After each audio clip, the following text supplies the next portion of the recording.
All right, let's go for it. Hey, everybody. Thanks for joining. And thanks for joining Local DAO Summer. And Greg's talk today was wildly, like, I just love that there's people that are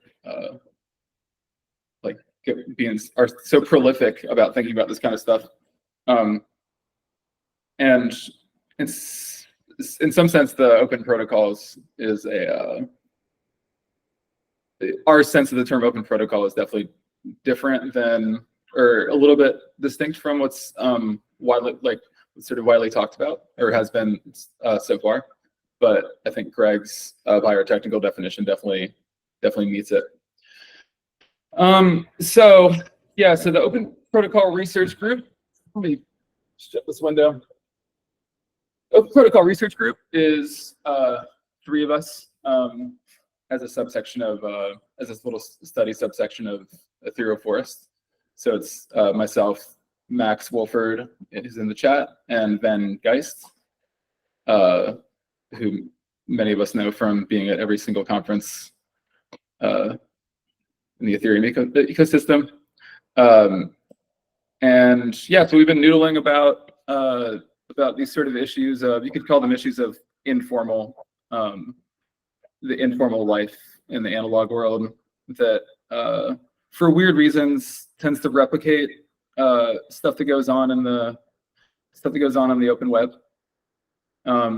It's like when the open web, when the open source revolution really happened with Richard Stallman and those folks, which Ethereum is totally like a pinnacle of in the Web3 ecosystem at large.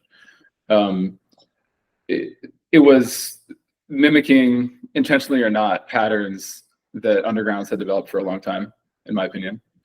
So that's sort of a background for this, for these research vectors.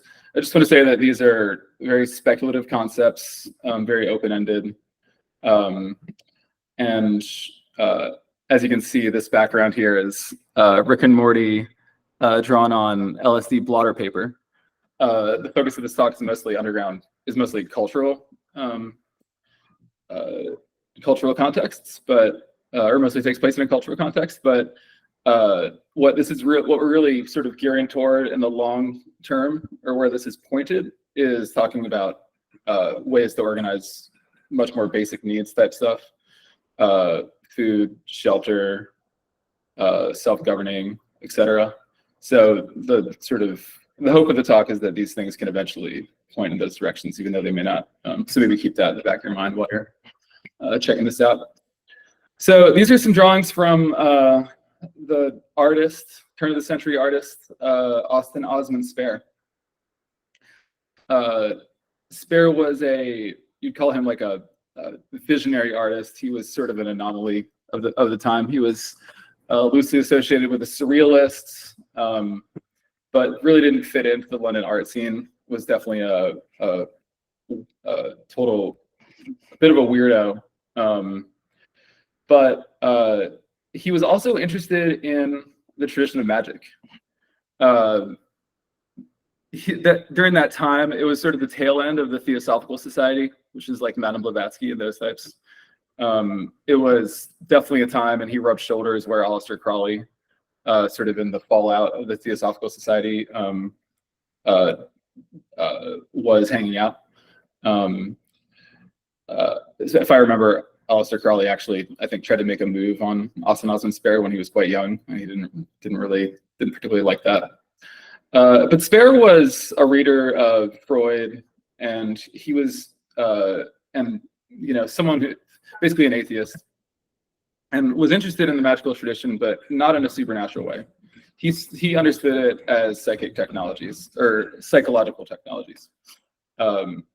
And so he felt empowered to say, okay, I'm going to take these traditions in an artistic way. I'm going to sort of, in a free associative sense, take these traditions from these very doctrinaire, very closed magical groups, and liberate them and assign my own language to them.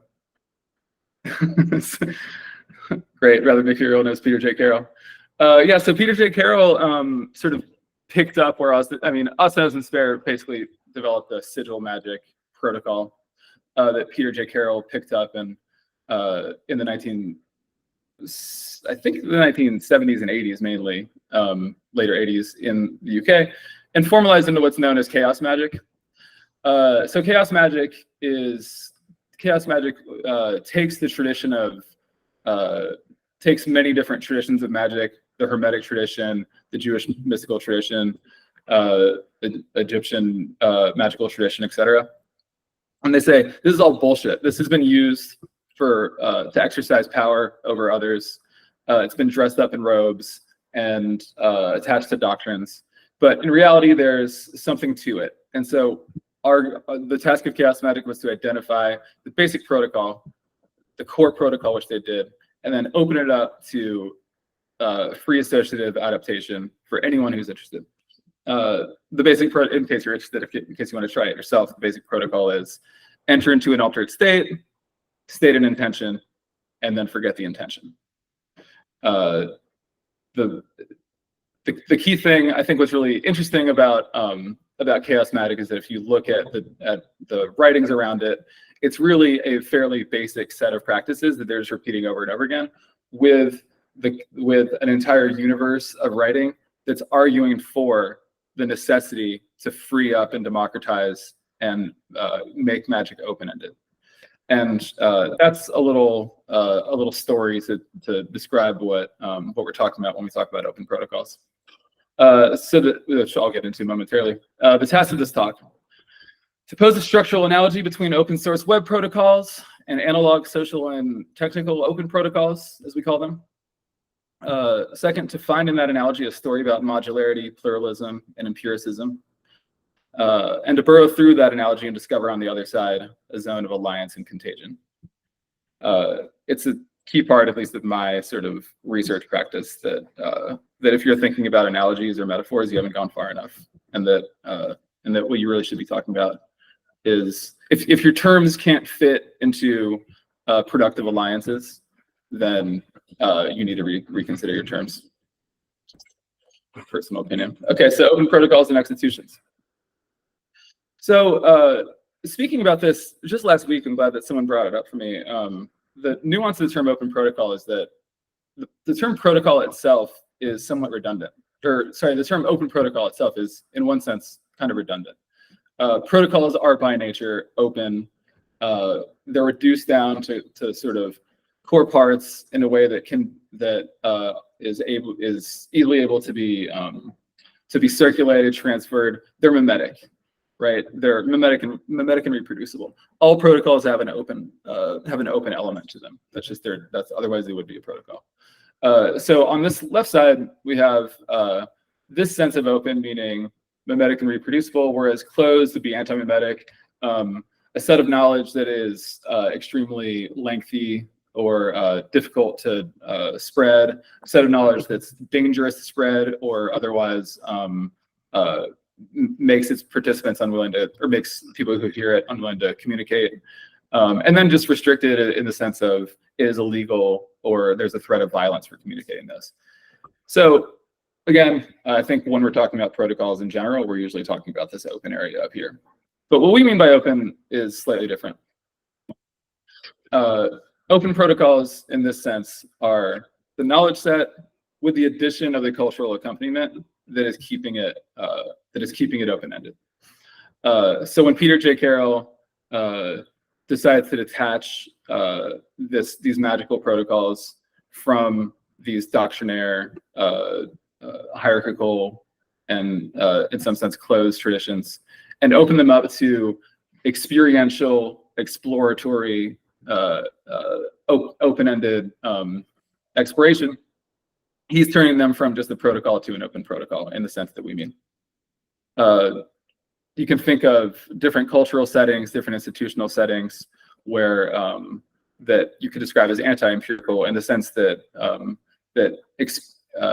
experimental and experiential sort of interfacing and explorations of the doctrines and the protocols that make up that institution are frowned upon or discouraged. And I think in some sense, most institutions are defined by some level of anti-empiricism, which is why when we're up here talking about open protocols, we're talking about an extitutional gesture.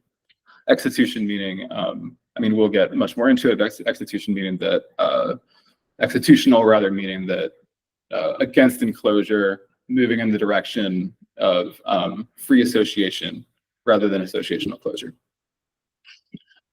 And this term empirical is really key to this whole sort of research path, but we will, again, return to that in a moment. Okay, so this is what, when I'm thinking about open protocols, I'm thinking about this prefigurative circle, wherein you have over here, you have a technical protocol. Technical in this sense definitely means, definitely has a broader meaning for us.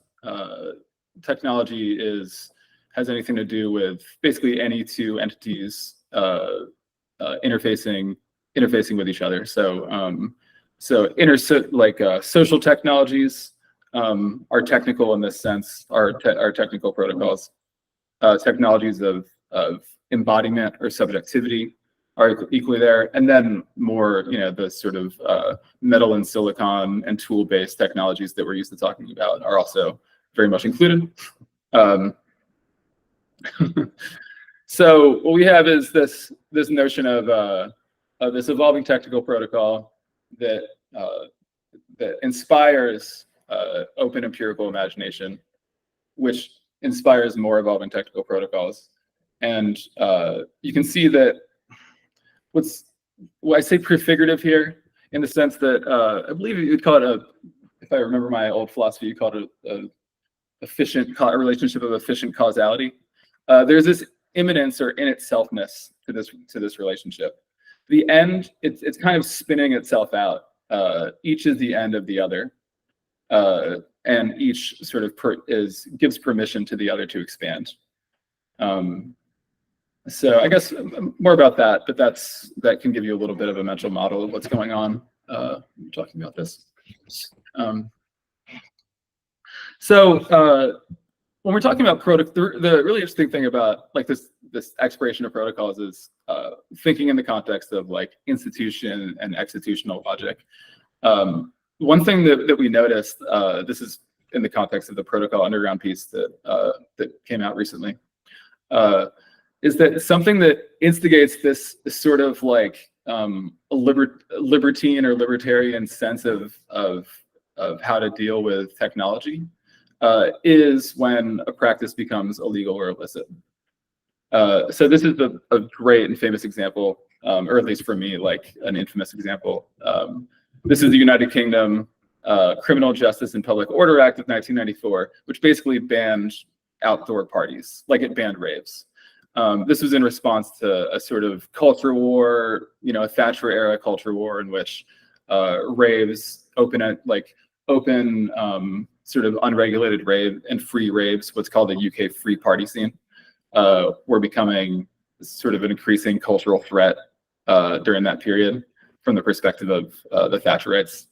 And so there's this extremely severe, there was a series of legal moves that led to this, the pinnacle of this one, which came right after the largest rave at what's called Castle Morton, which there's some nice documentaries on that if you want to check out some really great behavior. But what happens when there's something, I mean, to some extent with the UK free party scene, there was something innately illegal about it from the beginning.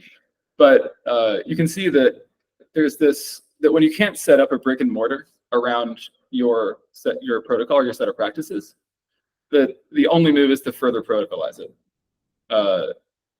Or when you can't set up a brick and mortar around a special piece of knowledge, the only move is to protocolize it. It's a continual response, or it's like a real pattern that you can see in the sort of, especially in the latter half of the 20th century, certain practices becoming made illicit and protocolizing. So looking to sort of these open protocols that we honed in on, you can see these kind of specific features that start to come out of them. And so I'll just kind of roll through. So this is a Spiral Tribe party. Spiral Tribe was sort of a huge piece of the UK Free Party scene in that time in the mid 90s. This is the acid house wave. So this is a quote from around that period. Emerging culture mutations and alliances are made at 2 or 3 in the morning. And in your 20s, this time belongs to you. If you're in that space, if you're in the space at that time of night, then you've earned your right to step into this community. A huge theme reading and researching this period is the sense of if you're at this party, then you've done the work to get there. These parties would sometimes be like a night's journey, like the stories of the narratives of people struggling to find these parties, and you're on you're lost in one area, and then you meet up with another crew who's also lost, and then the two of you just kind of make your way. This is before iPhones, of course. It meant that once you get there, there's this magical and festive sense that everyone there really wants to be there. It's the opposite of this sort of catering and passive consumption attitude that most sort of events that many people sort of are familiar with have. This is like everyone is here to participate in the vibe of this party because everyone worked hard to be here. It's a high, the characteristic is it's a high agency environment, I would call it. So this is let's talk a little bit about the LSD scene. This is, I call him pirate technologist, Tim Scully, and you'll see why. This is his Denver LSD lab. He was from the Laguna Beach area, but he went and hung out in Denver where he probably shouldn't have gone because the police were after him quickly. But Scully's really interesting.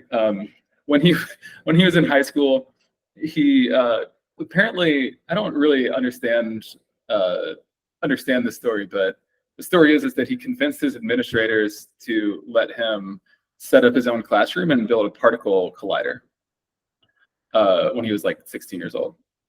So the fact that it just is really beautiful to me, the way that this sort of persona or this sort of archetype bleeds into this counterculture scene that ends up being LSD. And it lends up with this sense of like these undergrounds have this element of empiricism to it. Here's this quote about someone had taken their stash and poured some of it in some punch at a party. And this is a sort of discussion about that. Don and I agreed that was deeply unethical, recalls Scully. At that point, he realized he might need to clarify his mission somewhat. The person needed to be a stable vessel and voluntarily agree to take LSD in order to have a positive outcome. You couldn't just give it to unsuspecting people. But at the same time, the acid test could be transcendent. There was a phenomenon that happened at acid tests when things went well, where many of the people who were high would mentally link up to form a single additional entity, like an additional consciousness, explains Scully. I believe that a lot of people who became deadheads were people who linked up with the band and they had that psychic connection and wanted to experience it again and again. There's something magical about it, no doubt. I really love this passage because it goes right from these two key elements. One, there's this element of self-sovereignty and consent and individual autonomy, and then this element of sort of intersubjective creativity. The mix between those two things is this. I think in square culture, these things are understood as opposed. In underground culture, these things are understood as like utterly entwined, and that was. I think that's characteristic of the Free Party movement in the same way that the intersubjective power of these parties came from the sense of high agency and sort of sovereignty that people had to really like. There was a real challenge to getting to these parties. There's something about that relationship that's really key. So this is a good place to talk about, sort of in the context of open protocols, what I call maker metaphysics. So I'll just that I'm trying to riff. Maker metaphysics aren't stated explicitly, but expressed in the actions of makers. Makers may be Christians, Buddhists, nihilists, but their actions and collaborations during the time when they are making operate under an open and practical ontology with the following features. So we've already talked about some of this. Subject and object positions unsettle, expand, and retract. Intersubjectivity, including with the inorganic and extended cognition, are taken for granted, so that intersubjective or cyborg forms are welcome before the practical judgment of what a body can do. Again, I don't know that your average mechanic or your makerspace person building a cargo bike is going to speak in these terms. But I think that if you watch the behavior of people who are really serious craftsmen and makers like this, you'll see that that this is implied in their behavior. Truth claims are truth claims are recursively practical. The ground of being is considered real, but fundamentally plural or super objective. Lacking the ability to cognate the whole directly, makers operate in rough, peripheral, and interim truths. And the recursive part, these truths suffice to the extent that they are able to engender more such truths. And then here, to the extent that scientific positivism posits a universal objectivity, maker metaphysics follows a pirate or perhaps Gothic empiricism. It poses the investigation of reality by way of the senses as an infinite rather than a finite game. 2 quick points. One, I think that again, this mix between autonomy and intersubjectivity there's a sort of there's a pattern here, right, where there's a similar sort of tension or seeming contradiction between this sort of radical relativism of maker metaphysics and the radical realism of it. There's the belief in a fundamentally real world and in fundamentally real material conditions is entangled with the belief in the sort of cloud of what we'll call later the virtual, all the possibles that float above this independent real, and make of it a sort of interpretive multiplicity. The hinging between those two things is really key to these sort of open protocols, I think.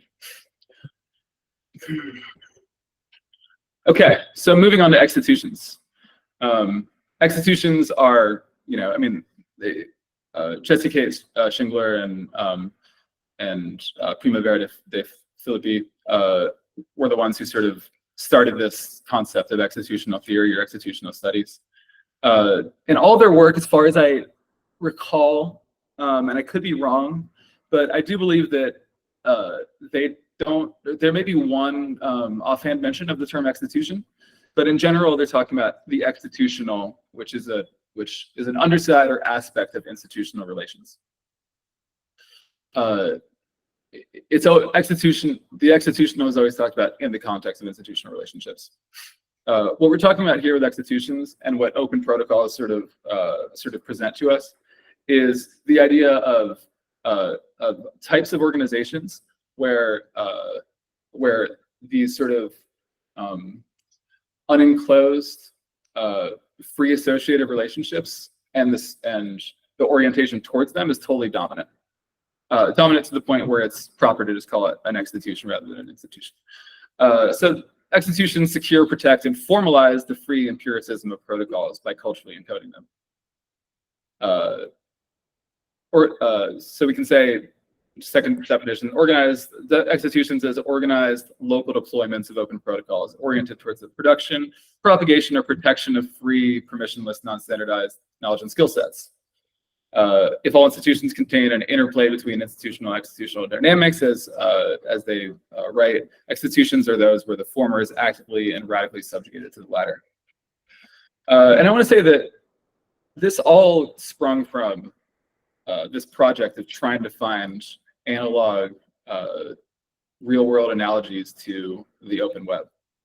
I think when you're looking at protocols as they are in the world, you can't find an analogy to open source protocols unless you find those protocols that you could say are culturally programmed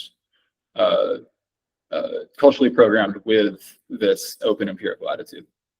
So it's really a necessity of the analogy that we were trying to construct, or the structural analogy that we were trying to construct, that this cultural encoding occurs. And as you can see, or as you'll see, extitutions aren't solely responsible for this cultural encoding, but they play a major part in it.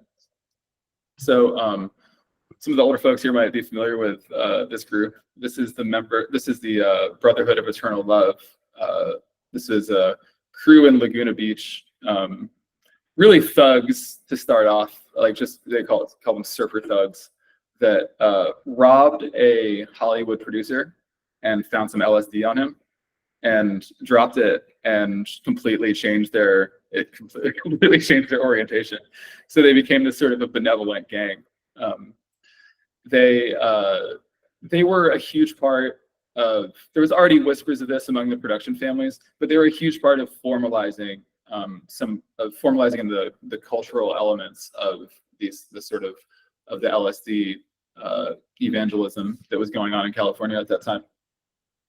A couple of pieces, like it's unclear whether they participated in or whether they actually started it, but LSD was and still is today, as far as I know, sold intentionally cheap. Like there's a gifting or generosity to the way that this like highly illegal drug practice was formalized. There's another sort of element that I think this is more in the San Francisco family circles, but as a trade, the entire group made a point of lowering the dose to 1/10 of what they're originally selling in the mid 60s, just because they thought it was a sort of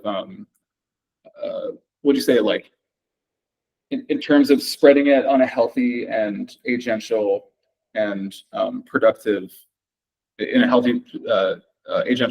way, that would be a key element. So these extitutions, you can kind of see them as calibrating and formalizing tactics for keeping the open empirical attitude of the protocol alive. Quick side note, which feels like such a crypto world thing to me. These guys paid $20,000, which was something like $150K at the time, to the Weather Underground to break Timothy Leary out of jail and get him to Algeria, which they successfully did. They had no personal relationships with Timothy Leary. They just thought he was somebody in the movement, an element of the open movement. So let's just throw some money at it. So this is Spiral Tribe. As I mentioned before, they're an element of the UK Free Party scene. I'm going to pick up a little bit. I'm realizing I'm lagging maybe. Here's a quote from them. The rave scene seemed to be oscillating towards paid parties and clubs again, and we just said, no way. It's got to be in a warehouse. It's got to be dirty. It's got to be illegal, and it's got to be faceless. So, I mean, I don't have much to say about Spiral Tribe except that they serve this extitutional role again of formalizing and asserting what the open-ended and empirical and experimental standard of this protocol was. The protocol here being, how do you construct put up a sound system, construct a party, and make it a sort of intersubjective imagineering fest for, whoever to come to.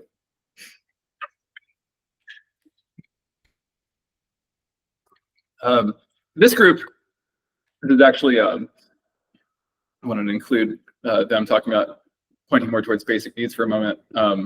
This was a journal in Portland, similar to the whole Earth catalog. I don't know if they were contemporaries or which one predated which, but yeah, this is a journal of appropriate technology. As you can see here, this particular article comes from someone for the Center for Self-Sufficiency Research. So there's this sense of autonomy that RAIN is bringing to the table. I like to think of them as an extitution as well, in the sense of formalizing these knowledge sets that have this real practical technical element to them. If the LSD and the party scenes had their own technical in the more expanded sense, this is just more in the basic traditional technological sense. But yet again, like this culture of this is the core staff of RAIN. The cultural accompaniment, which made up this sort of counterculture scene, is what colored and gave potency to these practical technical protocols. And I really think that it puts them in a completely different context and gives them a completely different sort of possesses them with this completely different sense. So when someone's telling you how to fix a bike from the perspective of, just the technical basic, whereas if someone is saying to you, dude, fix your bike so that you can ride around and not have to pay for gas, so you have more free time, so that you can, be a human being, which is very much the sense of these folks. This is the Society of Janus. So a bigger part of the protocol underground piece, and one that's important as we go on, is the S&M scene, which was illegal. Its illegality is a little bit less straightforward than LSD. It was associated with gay culture heavily in the 50s and 60s and 70s, which made it extremely illicit and in some cases legal. There was a lot of bundling it together with sodomy laws, but it was also a open protocol that had heavy emphasis, and you can see here where it says consent. This community was talking about consent in the 70s. Anyone who recalls that period of the sexual revolution knows that there was huge problems in terms of not enough of a consent culture, and this community was extremely serious about that. And you can imagine, or what the Society of Janus sort of represented was a formalized outpost of the open protocol of sadomasochism that was developing and formalizing the language around why consent is important and publishing important materials around that. Anyway, it's just like absolutely crucial and amazing group. I love this post. Their S&M means sensuality and mutuality. Really great stuff. So here's a little chart to sort of go over. They all sort of intertwine what they actually, like the values that they actually bring to the table, but you can, just to simplify it for those that are more visual, you can sort of see open protocol execution, value they bring to the table. All these values are sort of these open empirical values, right? And as was noted in the sort of introduction to open protocols, really key element, formalization is not standardization. To the extent that these executions are formalizing these elements, to me, that's extremely different from the kind of institutional standardization.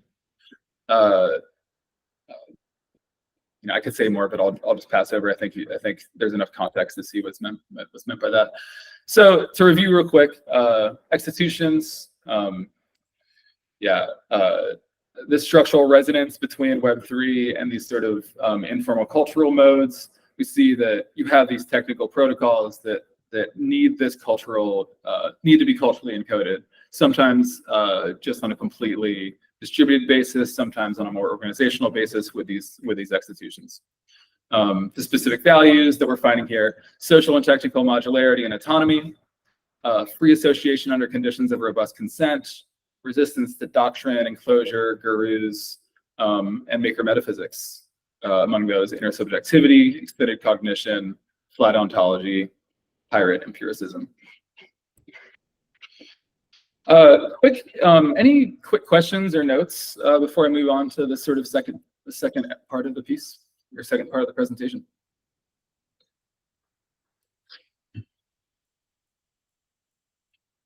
Yeah.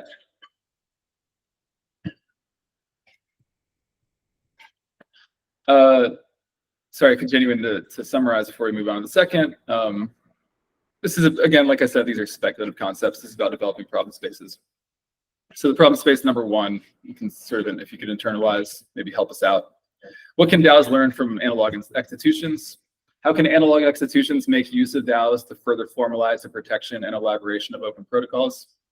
What grammars of collaboration and coalition building can we develop beyond the common one of decentralization to think about those who are iterating on the open protocol execution model? I know that there is a rich design space here. We've done some work in that direction. We hope to do a lot more. But the more that I look at these underground scenes and contemporary underground scenes, the more clear it is how deep the structural resonance between the open web ethos and the ethos of sort of protocolized underground communities actually is. Thinking about the sort of stakes of institutionalization and the extitutional, or what we've called elsewhere the outside. It's clear that there's this extra piece that holds a this sort of institutional surplus that has this viral quality, and that is money.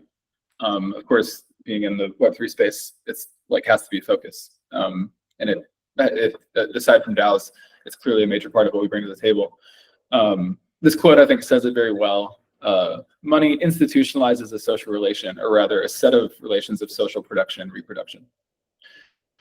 So when we're thinking of, and that's Michael Hart and Tony Negri, my favorite philosophers. When we're thinking about, so here we're talking about money, I think that the sort of challenge of this next piece, and this is even more highly speculative than the first, is the question of how do you extitutionalize those relations of social production and reproduction.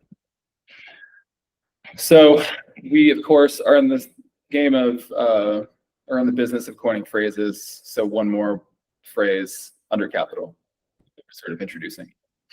Okay, so what is under capital?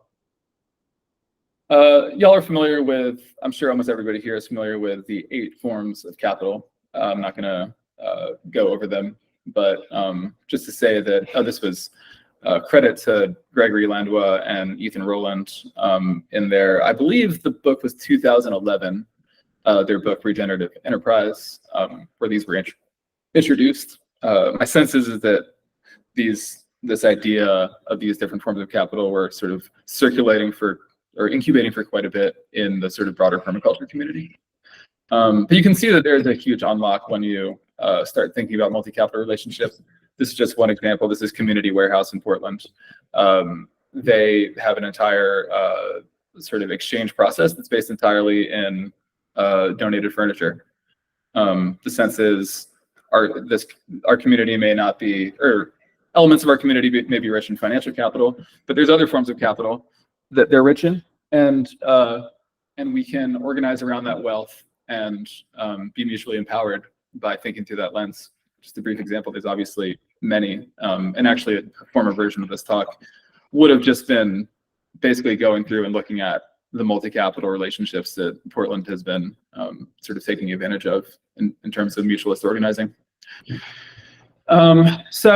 But if our work is to be empirical and to take our maker metaphysics to the notion of money and, you know, break the essence and break it open into its component parts for the sake of sort of freely grabbing at them towards whatever end, then the other core sort of elements are these 3 functions of money.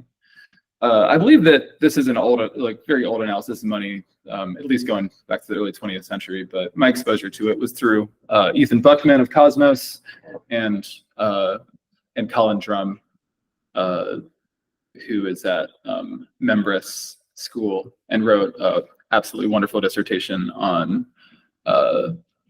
chartalist versus metalist theories of money. Sorry, not to go down a rabbit hole. But also, I was also exposed through Buckman to this paper by Thomas Fleischmann, liquidity saving through obligation clearing and mutual credit. It's a great example of when you start to take seriously the different functions of money and open it up, sort of how creative it can be. I mean, really, this process of breaking open essences and designing from them is it's surprising, like can lead to surprising unlocks. So, you know, I mean, many of you are familiar with obligation clearing. It's basically a form of retroactive mutual credit where a community tries to identify a circular economy and find the debits and credits that exist in that circle and clear them without having to resort to actually deploying any liquidity. They're sort of basically taking a completely different approach to means of exchange and unit of account in doing so.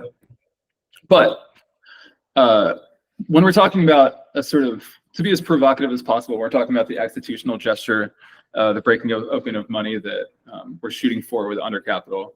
It occurred to me that that one key element was missing. And after a lot of conversations and a lot of reading as especially Van and I are always doing, just reading a shit ton of Gilles Deleuze's virtual capital came up. I'm not sure that everybody's familiar with the sense of virtual that we're talking about here. So just a quick review of it before we return back to this chart. So what is virtual capital? This is Kenneth Copeland. He's a televangelist. When we say virtual capital, we're talking about the sense of, or I at least define it as the sense of possibility. Okay. That sounds like a pretty ridiculous thing to build an economic concept around. When you look at someone like Kenneth Copeland, these really cynical figures, or I would even think about like a Russell Brand or something like this. These sort of, you have these wellness gurus, you have these TV preachers. It's pretty clear that it's not quite spiritual capital that they're trafficking in. At least I would argue. If you've ever seen a video of Kenneth Copeland, he has very weird eyes and very uncanny sort of Southern Gothic body movements. I want to argue that what is actually going on when you're watching when Kenneth Copeland is making a shit ton of money is he's selling a sense of the possible itself. That's what he's trafficking in. That's the economic value that he's bringing to the table. And people are willing to throw a lot of money at that. It is worthwhile, just to say the argument, as a distinct form of capital, just in that right. But where the sort of concept came to me that it made sense to formalize it was going back to this to the Society of Janus, and specifically this amazing book by Jay Wiseman. Wiseman himself had developed what he calls the two squeezes method, which I'm sure everybody's familiar with, like the basic nature of consensual sadomasochism. You have a top and a bottom, and it's usually very theatrical, oftentimes sort of based on certain dressings, and there's a real sense of atmosphere. I mean, that's what's most key. When Wiseman's description of the need for the two squeezes method is that the immersiveness of the atmosphere and the immersiveness of the acts often means that the sub can be on the verge of being like quite out of it. He calls it dopamine out. But being the amazing sort of open protocol practice that they are, this community is extremely concerned with consistent and continual consent. So his method of not breaking the mood, not disrupting the atmosphere while maintaining the continual consent, is to squeeze your partner twice on the leg or on another body part, and wait for them to squeeze back. Basically, he says if they don't, it may take them up to a minute to squeeze back. Expect that, but basically you wait, and if they don't squeeze back, then you end the session. Like, that's just how it's done. And reading, I was like so amazed. It's like so simple, but I was so amazed by it, by this technology that he had developed, this intersubjective technology that he had developed, which again privileged these two elements of personal sovereignty and intersubjectivity, which is again is a key hallmark of sort of this underground protocol space. But what's so amazing to me is that like the virtual, that this free party scene that was also, when I say virtual, I mean this sense of possibility that sort of clouds above things. When Deleuze writes about the virtual, he makes it's very distinct from the imaginary. The virtual isn't just any thing you can imagine. The virtual is in your familiarity with the real material conditions at hand, the cloud of possibility that comes from those things. This aura of this cloud of possibility that floats above this session is just as important in a sort of mechanical and design sense as the personal sovereignty is. And the brilliance of Jay Wiseman's two squeezes method is to navigate and negotiate a perfect balance between those two elements, which again I see as that was the sort of breakthrough moment for why this is a distinct enough value to consider it a different form of capital. So sort of revisiting these extitutions and thinking of them as sort of these productive machines. You could think of this chart to say that that these values that these extitutions bring to the open protocol serve the purpose of producing the virtual. Like that's what they're oriented towards. The sense of possibility is what the opposite of all these things threatens to disrupt, and what the addition of all these things adds to and produces. So yeah, I mean, when we're talking about under capital, the argument here is, and again, imagine this is extremely speculative, but I think that there's something to framing it this way. Under capital is the sort of the problem space or the possibility space of all, or call it the combinatorial space of all these different forms broken out of their essence and reconsidered through the lens of virtual capital. Okay, so when in dominant capital systems, and just call it dominant capitalism, all of these forms are subjugated and instrumentalized into the service of financial capital. Under capital would be making the intervention to design around, and I'm not talking about, like, this isn't poetry here, I'm really talking about mechanism and design when we're talking about these concepts. Design around possible combinations of all these components and elements to the end of producing virtual capital. I think that these extitutions that we've seen up here have sort of done a great job of imminently partaking in that work. But the crypto space is uniquely suited to reconsider and to sort of iterate on systems that can play around with this idea.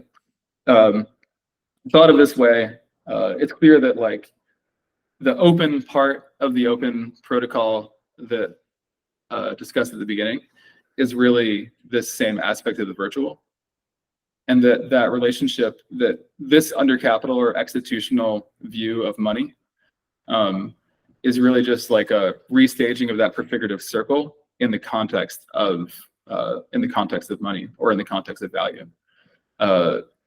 Each element, as it's brought to bear or instrumentalized for the generation of virtual capital, is sort of circling back on itself into a realm of new possibility. What this looks like, I just sort of want to add another like informal note. This has been talked about in cultural settings. That's where it's most obvious. That's where sort of cultures of economies of abundance are most like easy to identify. But I really mean that under capital could be brought to bear in like much more basic needs style, like core infrastructure for civilization. What that looks like though is mysterious. So problem space number 2, how can we reorder our capital relations and program our money to be primarily generative of the virtual rather than of the virtual rather than financial capital? What social phenomena already exist that are doing this, and how can we think of core enterprises from the perspective of generating the virtual? And then finally, to get back to Liquid House Summer, what do distributed organizations and programmable capital have to offer us in this challenge? Yeah, okay, so this is these are the sort of research topics that Open Protocol Research Group is working on. Another key one that wasn't mentioned here are ecosystem support machines, which Max Wolford is going to give a talk about on Friday. And yeah, if we are very much in need of some financial capital to keep this work going. So if anyone is into this project, throw us some ETH, and there will be other sort of crowdfunding opportunities coming up shortly, I think. And once again, the Open Protocol Research Group is Max Wolford, myself, and Van Geist, who are both on. I don't know if you guys want to unmute while we enter into a few minutes of questions.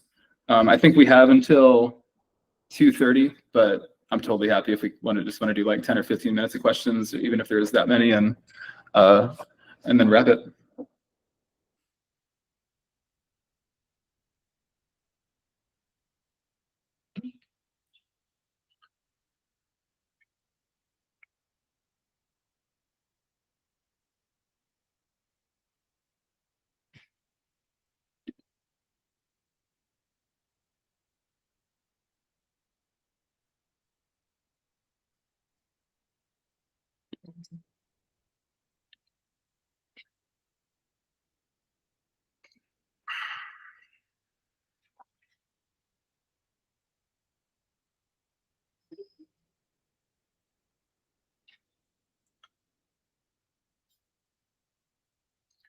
Ben, I wonder if you have anything to add.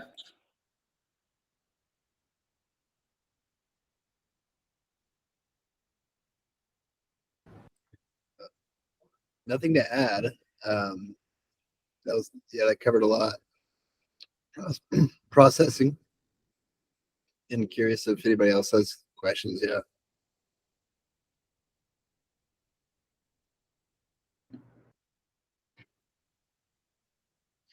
I think the lack of questions might be, James, you covered everything so thoroughly and eloquently.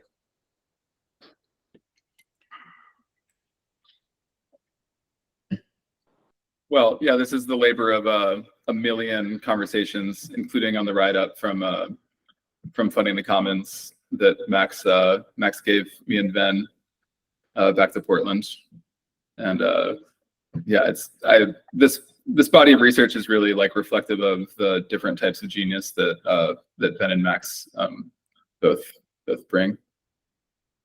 We really like locked in something. The relationship of efficient causality, maybe, in this group. So appreciate you guys.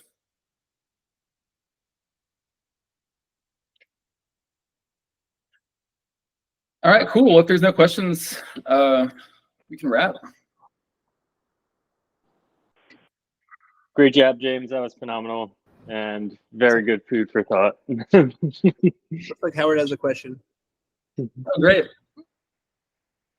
Yeah, I'll jump in just for the sake of some fun conversation. That was really brilliant. I really enjoyed listening a little bit to how you're framing these topics. So I want to ask a little bit about prefigurativity.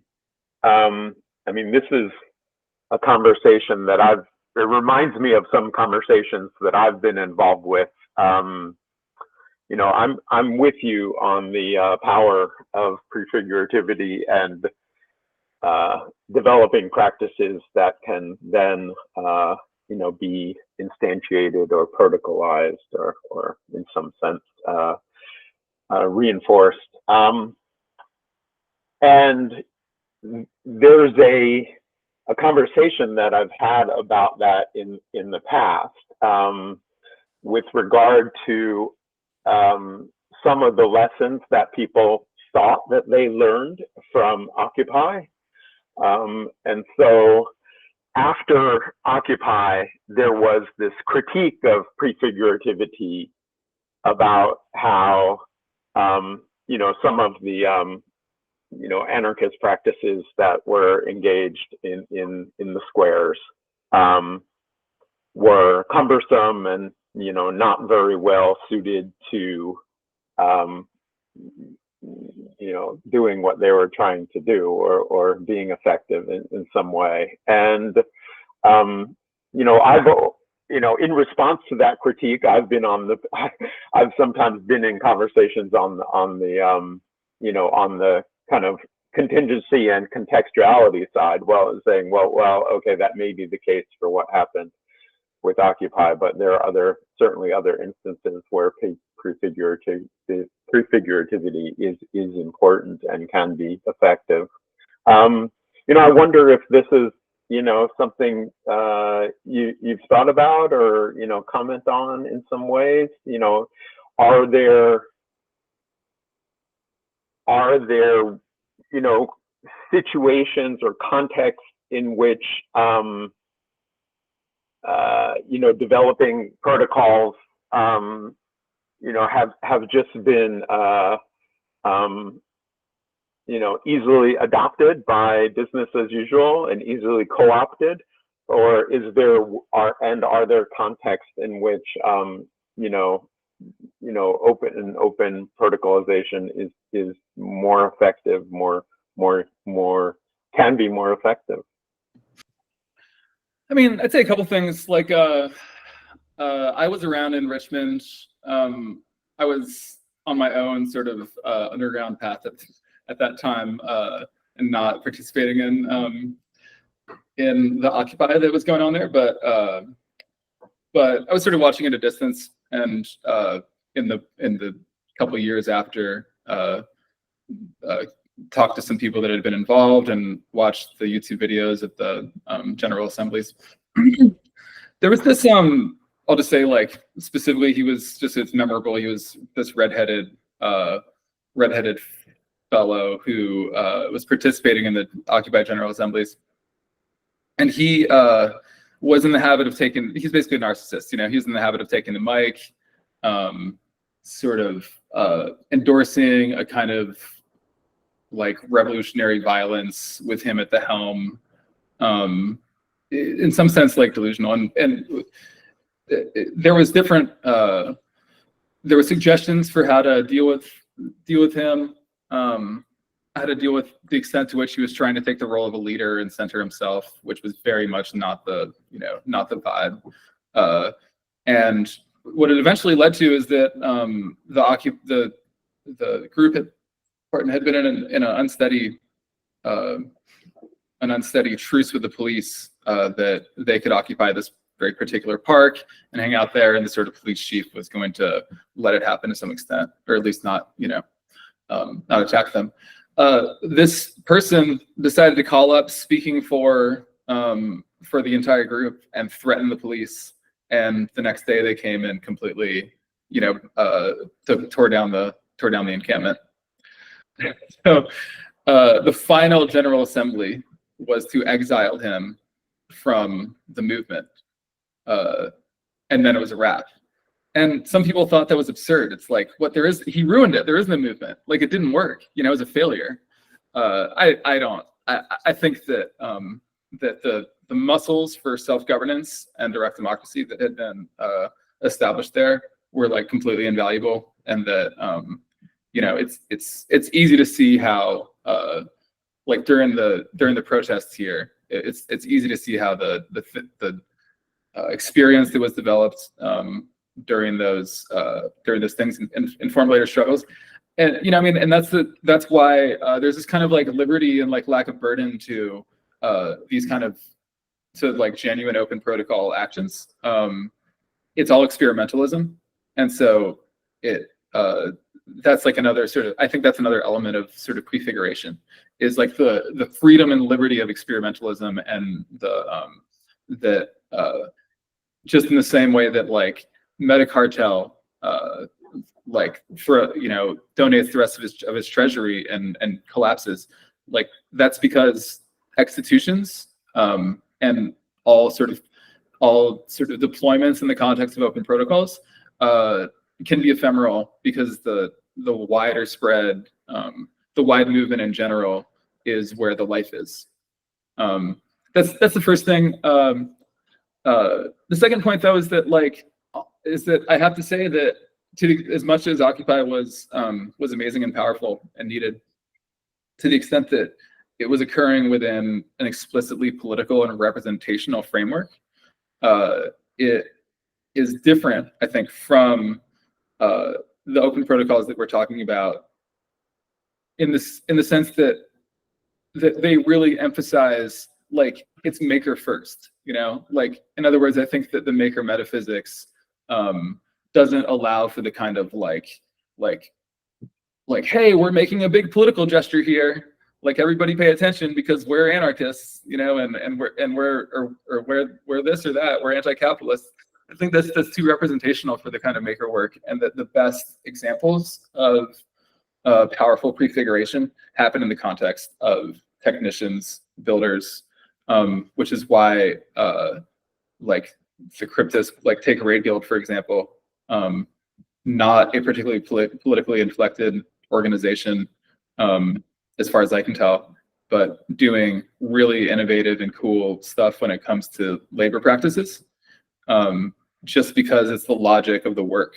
And in the same way that Richard Stallman, like, sort of helped found the free software movement because he wanted to fix a printer, and they had like closed source it so he couldn't go in and he couldn't hack into it, and that just like, it was just a clear like maker concern, and to me that's like the prefigurative like thrust, and the extitutional thrust is just like Richard Stallman like wanting to fix the fucking printer. Yeah.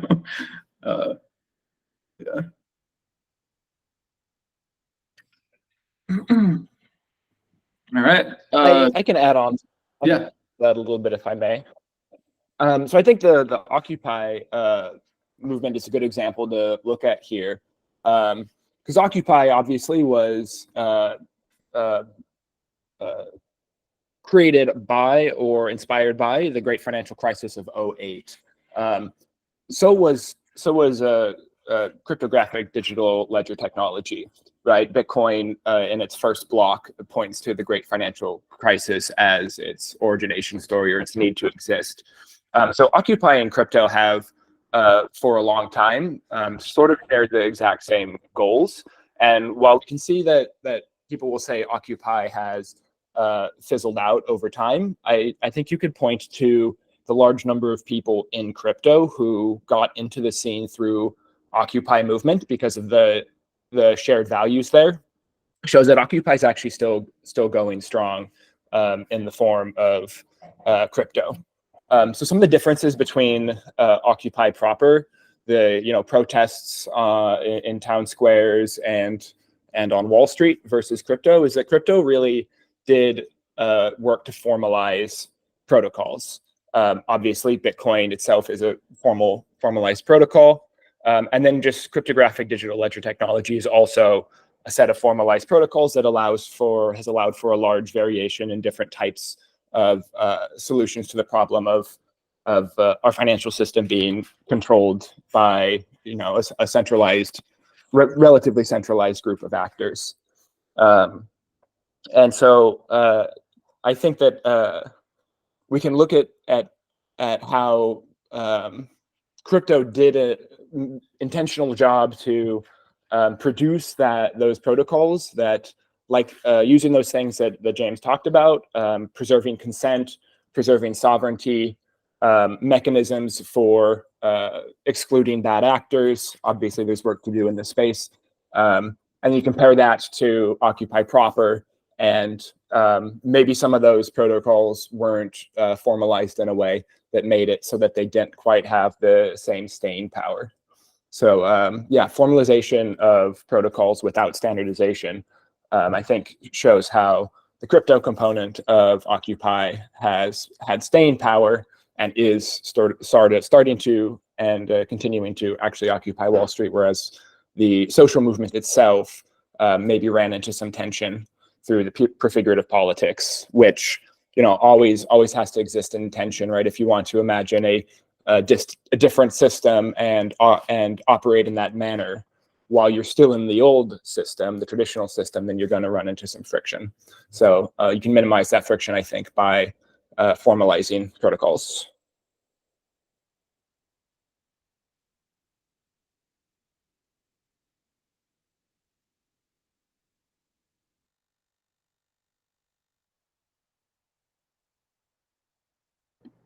Word up. Oh, yeah. Yoga, what's up? Hey, nice. Thanks for the talk. It was really mind-blowing and interesting how you connect, you linked different social, experiments or innovations or under this a similar protocol, the open protocol, right? I see we're talking about Occupy and felt like it was a cultural example of open protocol. People were there for the vibes. It was not like there was a clear end goal, but they were making the occupations, making the daily activities and all. And Bitcoin was a example of a financial open protocol. And you showed all those 8 types of capital, and I'm thinking of examples of open protocols for each one of them. I feel like we do a lot here. This in English, I think they call it work parties. In Spanish, mingas, and Portuguese, mutirão. People get together and do something together. Usually planting. I'm more focused on planting. So basically we make these open protocols for living capital, increase living capital, and I wonder that there's also sometimes there's a byproduct that is a cultural result from that, or even a financial result for that. So I feel like it would be nice. It would be nice to investigate and instigate, incentivize open protocols in different areas, different value fields. Maybe using the digital world, we could have it all become virtual value in a way. Yeah, I mean, you're making me think like that there really is this this virtual. There's a lot of studies that have come out. I think someone at Earth Commons actually spoke a good deal about it, about the sort of mental health benefits of being close to nature. I think it's kind of diminishing to, or not diminishing, but it's just maybe it's a frame I don't like as much to have some people do a questionnaire or something like this, or study people's mental health habits over the course of a time. Like what's really obvious to anyone who works in like really robust nature of the food forest that you work with, yoga, stuff like that, is there's this sense of potency that that one finds in nature that is exactly this sort of this film of, or this cloud of the virtual that's floating above. And like if that people talk about beautification and atmosphere as if it's a whimsical or an external or like a secondary element.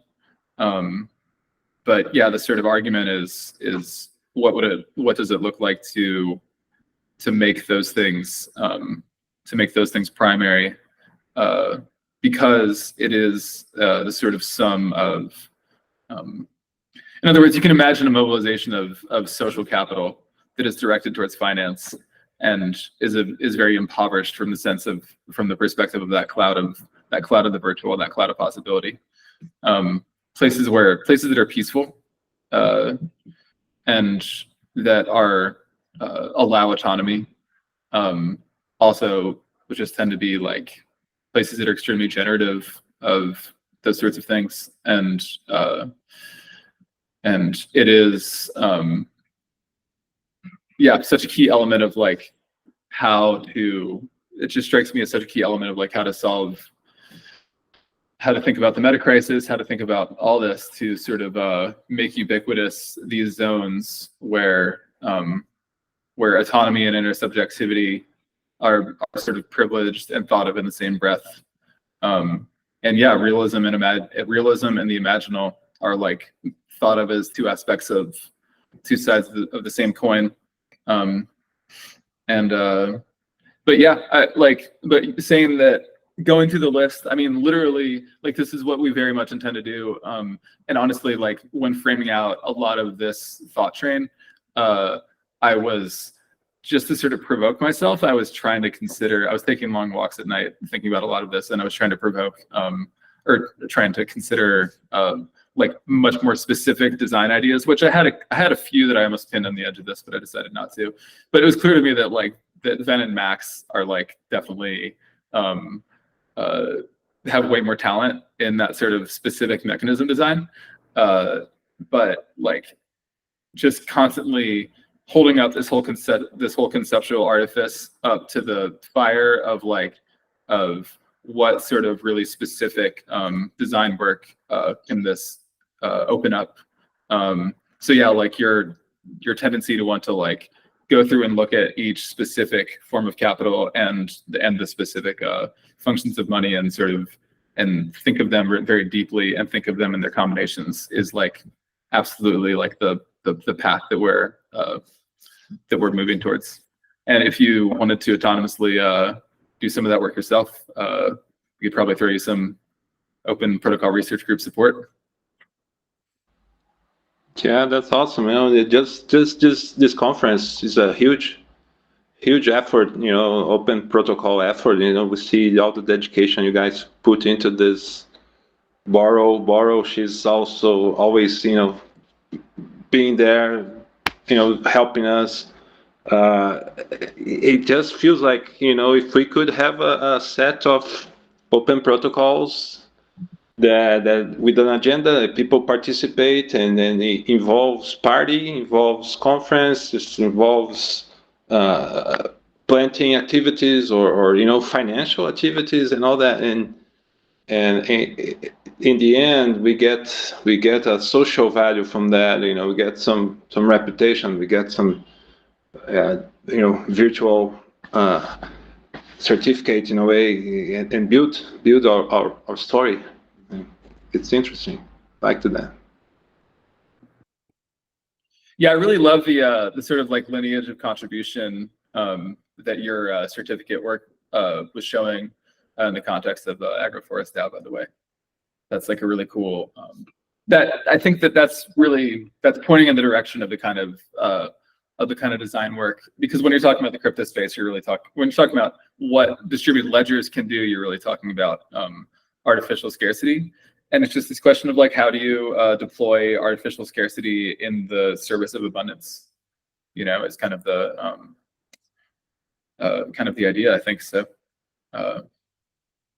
yeah. Charles, thanks for joining. I'm really hoping, I really love your idea of network. I think there were network autonomous organisms, and I'm really interested in how they can snap up against these executions and this under capital and build out towards something.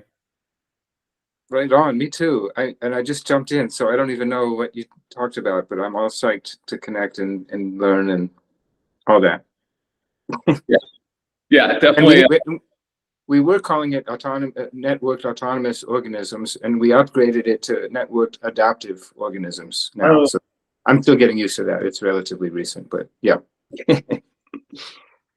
Yeah, everybody check that out. It's it's nao.is. Yeah, that's correct. Yeah, thanks for spreading the word. I'm sorry I missed this, but I was out and I'm just back, and carry on. Yeah, it's recorded. So yeah, hope to sort of spread the word on this frame and iterate on it.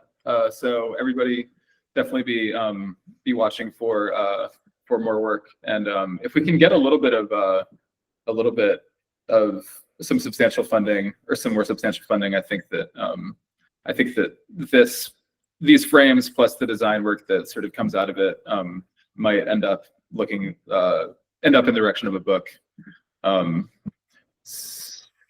published in any traditional, like copy left, of course. But in any case.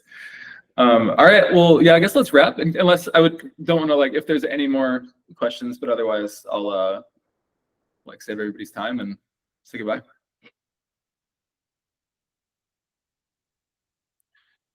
Thank you. Thanks everyone. Thanks, Christina. Yeah, thank you, James. The transcription and summary will be in a doc in the Telegram very soon, and the recording will be on the calendar in the event. And if anybody needs anything to find what they're looking for, you can message me.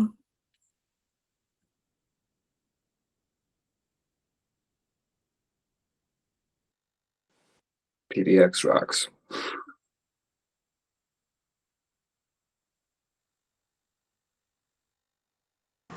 Thank you, guys. Thank you.